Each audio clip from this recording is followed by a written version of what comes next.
In the previous video, we were working on bringing curb lines and sidewalk lines here in the southeast quadrant of this intersection, and we made it all the way here to across the street on the northeast intersection here. So I have already decided, or I've already put in curb line number 4, so that's what this 4 represents here. And we're going to continue along. Remember, point number 25 was a flow line, 26 was a curb line. 27 then, continuing here, is going to be my back of curb shot, and it's going to be go along with the fourth curb line, and it's going to define the spot where my curve starts, where the curb return begins, right here. 28 is a signpost, so that's 673 is the IDOT code that goes along with that, so that symbol will be input there. Remember, a point code and a line code and a linking code. Well, a point code is going to simply be a feature here, and so my symbol is going to come in as a signpost. Point 29 actually begins the building up here. Okay, so we have a house that goes along with this. So point 29 is going to be 801. Now I only have one house that I determined that I'm going to define in this whole thing. So I'm actually not even going to need a modifier that goes along with it. As long as I only have one of one feature, simply use the code number here. I don't need a modifier. I don't need to tell it what number it goes along. So I have 801, which is a building, and I'm going to begin the line right here. Similarly, 30, 31, 32, and 33 are all going to be 801. You'll notice I don't have any modifiers again here. Now, in this case, in this specific example, maybe the instrument was set up here so we could get these front corners, but we weren't able to get this last corner. I've drawn in most of everything we need here. Obviously, in the field book, we're probably going to dimension this whole book. We're going to tape it and dimension it in the field book. So I just need to create this last line here. When we bring this in, this corner or these two lines will not be created, but I'll have most everything else that goes along with it. Point number 34 is down here in the intersection. So remember, we have a storm line that comes through here. Now, this storm line actually branches from two separate inlets, collects two separate inlets, and heads south from there. So point number 34 is going to go along with the manhole here. So that's my manhole, my code 351. It's manhole number 452. Previously we had number 451. This is going to be manhole number 452. So I'm going to modify this description here, or I'm going to modify this point with the description on it. 336 is the storm line, and this is going along storm number 1. So this gets a little bit tricky though, because there's a storm line heading from the south, and then I'm going to branch off into two separate ones. Well, how I'm going to treat this, at least in this specific example, is I'm going to create storm line number 1 here, and I'm going to continue number 1 as it goes across. I'm going to create a whole separate line over here. I'll talk about that here in just a sec. So point number 34 is going to continue my storm line number 1. Okay. The reason then that there's two separate points, and there's really 2 points right on top of each other, I try not to do that, but the way that this gets treated with the line codes is that 2 separate points sometimes is easier. So I'm going to create a second storm line here. And because I'm at point number 35, I'm really just going to begin this line. I've already dipped this, I've popped this manhole, I see where these lines are going. So I'm going to say that this is going to be my second storm line. So it's going to be a 336 modified with a number 2, and then it's going to begin the line. Later I'm going to end the line over here with the inlet. Number 36 then is, again, we have 2 separate point numbers. I'm going to treat 36 as the curb line, so it's my back of curb 502, and it's my fourth curb line. That's this 4 here. 37, probably right on top of point number 36, and again, try not to do it, but in this case we actually want to define the curb and we want to define the inlet. So in order to do that, we're going to say 351, which is not a manhole. This really should have been coded a 339. That should have been an inlet. It's manhole or inlet number 453, which does not necessarily correspond with the point number, but it's 453 in our master plan.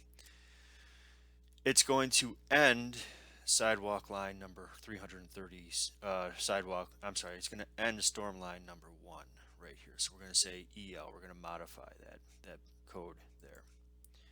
Okay. Point number 38 continues the curb line here. It actually ends the curve, so I'm going to put the PT, like I said, typical horizontal curve nomenclature for point of tangency. So I'm going to end that curve right here on curb number 4. 39 comes up here, and I'm going to end curb number 4's line. So that's my EL right here. Go across the street, we're going to we're going to create a new line. And remember, I said that when I put these point codes together, I had used this as number 3 already, this curb line number 3. So this was why this is number 4. So we're just dropping back a number. So it's curb, this is my number 3, and 40 is going to begin that line number. All right, so I've got curb number 2 in here already. I've got curb number 3 in here already. Point number 41 is going to go along with curb number 3, the line number 3. It's going to begin the curve. 42 and 43 are going to be on top of each other, much like over here on the opposite side of the street. 42 I'm going to use as my curb number. So here I'm just going to continue my curb. 43 I'm going to code, and again, this probably should be coded a 339 instead of a 351, but I have a code here to say I have an inlet or a manhole, as this one specifically, but it should have been coded differently. It's my point number or my manhole number 454, and I'm going to end the second storm line. So I had begun the storm line here. Now I'm going to end the second storm line with point number 43. So that's my EL right here. 44 continues the third curb line. I'm going to end that curve on the curb. So that's the PT. And 45 ends that line down here. Okay. Hop back across the street. Point number 46 in our numbering system. I have 502, which is the curb. It's the second curb line, and I'm beginning the curve. So there we have the PC. I'm also going to add a second set of codes in here on this point number to say, okay, I've got another line, another sidewalk, so there's going to be a 292. I'm on sidewalk line number 7, so I'm going to bring that and begin that at this point as well. So my PC is acting as my curb point as well, the start of the curve. So I'm going to say begin line number 7 right here.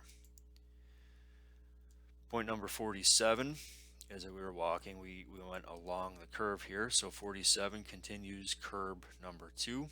48 ends the curve. Point number 48 continues sidewalk number 7. 49 ends the curve on curb number 2, and it ends the sidewalk here, number 7.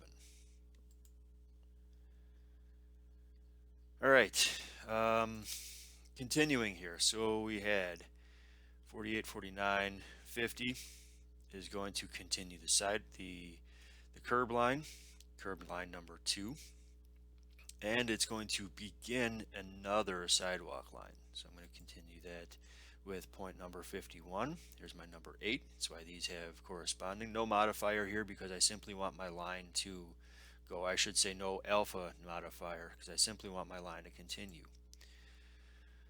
Point 52, located the back of the walk before the front of the walk, the pace of the walk. So I've got line, this is sidewalk line number 4. We could go way back and find that. I'm going to end that, and I'm also going to end sidewalk line number 8 through here. 54 is going to end curb line number 2 on here. Okay. All right, last but not least, a handful of other objects. Point number 55 is a deciduous tree. So 55 is going to be coded 405. And again, because this is a point, no point code, I don't have a modifier. I don't have a number here. I don't want to connect this with a line, so I don't need a modifier here. I am going to modify it with the size in this case. I want to say that this is a 16-inch tree. I know it's a deciduous tree because of the code. I want to say that this is actually a 16, so I'm going to do 405 space 16 here. That space is important. 56 is actually going to be a deciduous tree. I'm sorry, coniferous tree on here. That's just the symbol that was brought in. This is a 9-inch tree, so I'm going to say 406 space 9. Again, no modifier here for a line number. I don't want to create a line between any of those. 57 is simply a deciduous tree. We're going to put in our notes that it's an apple tree. And 58, well, that's just a note. There was a sinkhole here, and we couldn't find the bottom of it. So 58, maybe the code is say, well, in note number 1 in my field book is this, see note number 1 in here. Okay, after all that stuff is completed, what we end up with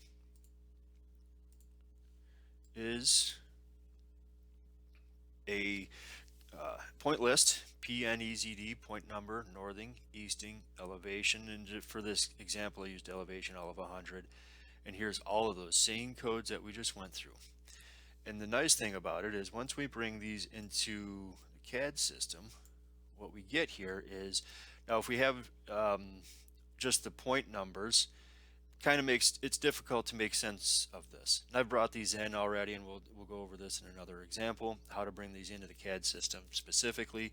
But I wanted to show when I process this line work here, realize that it goes from points to, here I'm going to specify the line work and the codes that I'm using. So when I bring in these codes, all of these lines automatically get created, which is going to drastically reduce the amount of drafting time. We're putting these codes in the field anyway, so we may as well make it so that they're modified with all of these in here. So we can see I've got my points 1 through 7 down here with the sidewalk numbers. This here is the symbol that I used for this case is a storm manhole, and it's number 451. So we have all of these points. The only other thing like we went over is this building, and in my field book what I would do is I would say, okay, well I taped this distance here and I taped this distance here, maybe create 2 separate circles and get their intersection and create and finish that building up.